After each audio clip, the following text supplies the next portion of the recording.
profundo de los griegos creo que está en estos cultos que te he dicho, en lo dionisíaco también, en todas estas cosas, que son fenómenos religiosos muy profundos que produjeron además movimientos revolucionarios en la cultura griega, y los dioses siguieron siendo muy decorativos, muy propios para las letras, y siguieron apareciendo, pero no era, creo yo, el fenómeno religioso propiamente dicho, lo que Otto llama lo luminoso, lo que te conmueve, lo inexplicable, lo más poderoso que tú y todo.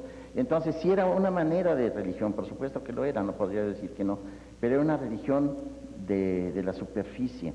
Entonces se sentían muy contentos los griegos, como cualquier ser humano, cualquiera de nosotros, de que los dioses fueran adúlteros, fueran borrachos, fueran perezosos, etcétera, porque tú decías, bueno, si fue adúltero Zeus, el dios de los dioses, pues ¿por qué no lo voy a hacer yo? Claro. ¿Verdad? Y la lata que le daba a la mujer persiguiéndolo con sus celos y esto y el otro, que se da en el panteón germano. También Wotan era muy casquivano, de corazón muy alcachofesco, como decimos en México, ¿verdad? Y entonces andaba Frica detrás de él persiguiéndolo y echándole unos terribles regaños porque le ponía los cuernos con quien podía. Ahí tienes una pareja de dioses supremos, mal avenidos, con el marido casquivano y la mujer, bueno, que funda la familia, la idea de la familia, etcétera, etcétera. Entonces son cosas que encubren fenómenos más profundos, ¿no? Que son observaciones sociales, psicológicas, todo lo que tú quieras. Pero lo propiamente religioso yo creo que está por otra parte. En lo griego, te digo, en los cultos esos, y hay pueblos, sí, por definición religiosos.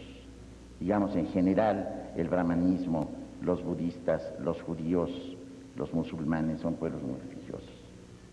El pueblo como masa, en su conjunto, suelen ser pueblos muy religiosos. ¿Tú sí crees, como este programa que grabamos para el jueves próximo, que hay un retorno a la espiritualidad y a la religiosidad, que ha aumentado el número de seguidores de Mira, a mí me diferentes inquieta religiones? mucho una cosa que he visto las estadísticas, por eso te lo puedo decir con toda la seguridad del mundo. A mí me inquieta que hay dos fenómenos paralelos en la actualidad. Como nunca la gente se está volviendo atea. Gracias a Dios. No, ateos definitivamente. Gente que no piensa en la existencia de Dios, que no cree en ella y que no se explique el universo por la voluntad consciente de un ser superior, que ese es en todo caso el deísmo en general. Pero, por otro lado, hay muchos cambios de religiones. Tú eres de X religiones, te cambias a la religión Z, y la que tiene más conversos, estadísticamente hablando, en la actualidad es el islamismo. A la cual se adhieren más personas. Sí, señor. Y aquí sí es una religión, como se dice, más fundamentalista, más estricta, más que puede llegar a los grados del fanatismo. Es difícil llevarla de una manera liberal y abierta. Mira, en lo escrito, el Islam es una religión muy abierta. La realidad es otra, porque uno de los postulados básicos es el yihad, que es la guerra santa. Pero, te repito, los postulados fundamentales, la peregrinación a la Meca, sobre todo, para no entrar en más cosas que sería demasiado tardar. El postulado fundamental, Dios es uno y Dios es único, que ese es el pilar del islamismo, pues eso es, digamos, relativamente fácil de observar, y quien cree en eso ya se puede considerar en cierta medida musulmán. Tiene que observar otras cosas, pero ese es el dogma fundamental de ellos.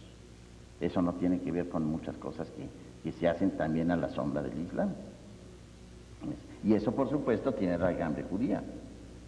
El Corán no es un libro que se puede explicar si no tiene como antecedente a la Biblia. Lo mismo que el cristianismo. Ah, por supuesto, el cristianismo para los judíos es una herejía respecto al judaísmo, ¿verdad? Es una anomalía, es una herejía definitivamente. Pero para los cristianos, a su vez, el judaísmo es una falta de conversión a la religión verdadera. Ahí es donde empiezan los problemas, cuando Claro. cada uno opina que su religión es la única y la verdadera. Allí es donde empiezan las guerras. Pero sabes que hay fenómenos tan inquietantes como esto. Yo tengo parientes en Guatemala y en una ocasión vino un sobrino mío que vive allá con un amigo que es periodista y se había dedicado a estudiar estas cosas. Y me dijo que en Guatemala estaba viendo desde como 2 años antes, cuando me lo decía, un fenómeno absolutamente, pues de veras muy inquietante. que había un promedio de 6 o 7 religiones que se fundaban mensualmente.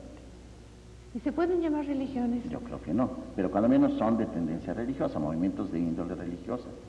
Pero pues eso es absolutamente, pues, no sé, como que te mueve todo, ¿no? ¿Cómo te lo explicas? ¿Como una falta de respuesta de las creencias tradicionales, que la gente no ha sido satisfecha en una creencia antigua y busca una nueva respuesta? Eso puede ser, pero por otra parte también la inquietud del mundo moderno, la contaminación, el crecimiento demográfico, el temor a la bomba, que se está acabando la capa de ozono, que estamos ya lanzándonos a la conquista de otros cuerpos. Son fenómenos de una trascendencia enorme que quizá ni nosotros nos demos cuenta de hasta qué grado nos penetran. Y eso tiene que provocar reacciones de esta naturaleza. Porque aquí tú mencionabas, por un lado, el cambio de religión, luego existe el que algunos digan que lo suyo es religión, lo de los demás es secta, ¿no? Eso es típico de cualquier religión muy organizada, eso sí es típico. Esto es lo verdadero. Lo que yo creo. Sí, esto es lo único y lo demás es herético. Y eso sí es... Porque nadie me ha podido explicar razonablemente en los últimos 10 años dónde está el límite entre una religión y una secta. Y nadie asume que pertenece a una secta, todo el mundo asume que pertenece a una religión. Bueno, yo creo que no es tan difícil, creo. Es decir, se llama secta a aquella grupo de creencias que tienen suficiente similitud con una religión determinada como para decir que por los parecidos pertenecen a esa religión, pero tienen 2 o 3 detalles que no pertenecen a esa religión y que entonces los distinguen, entonces es una secta. Pero si tú tienes 10 postulados básicos y 6, 7, 8 pertenecen, digamos, al catolicismo, pero 2 o 3 no, pues es una secta del catolicismo. Y eso que mencionabas de la resurrección y de sus similitudes en diferentes creencias, es esta necesidad también de los ciclos y de renovarse y de volver a nacer, y que tendrá que ver a lo mejor con la primavera en los países donde las estaciones sí son muy marcadas. Y nos hablas de eso después de unos mensajes, ¿sí? ¿Cómo no?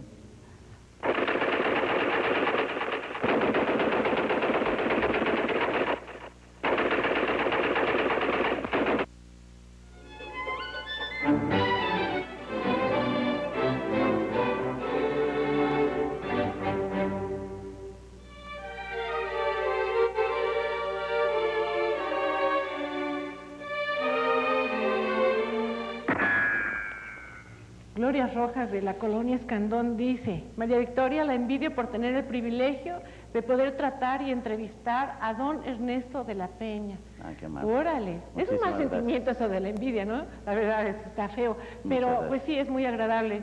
Además, haber tenido la oportunidad de conocerlo hace mucho. La señora Martínez, de la colonia del Valle: quisiera que el maestro Ernesto de la Peña ampliara lo que dijo al principio en relación con que la religión es la búsqueda de la verdad y es lo que está detrás. Sí, efectivamente es lo que yo creo. Una realidad que abarque más que la realidad visible. Creo que todos, en mayor o menor medida, creemos que lo que vemos, que lo que percibimos, lo cotidiano, no agota lo que es el mundo, lo real. Que hay algo aparte de esto. Para poner un ejemplo muy burdo, los sentimientos no se ven y no por eso no existen. Precisamente por eso todos pensamos que hay algo detrás, por decirlo de alguna forma, detrás de lo real. Y una de las explicaciones, a mi juicio, muy válidas y muy inteligentes del fenómeno religioso es buscar esa realidad de atrás, que no por estar atrás es menos importante, sino todo lo contrario. Esa realidad que subyace, que está a la base de esta realidad que percibimos y que tenemos la esperanza de que nos puede explicar cosas tan tremendas como por qué estamos aquí, a dónde vamos, qué sentido tiene la muerte, qué hay detrás de ella, etcétera, etcétera, creo yo.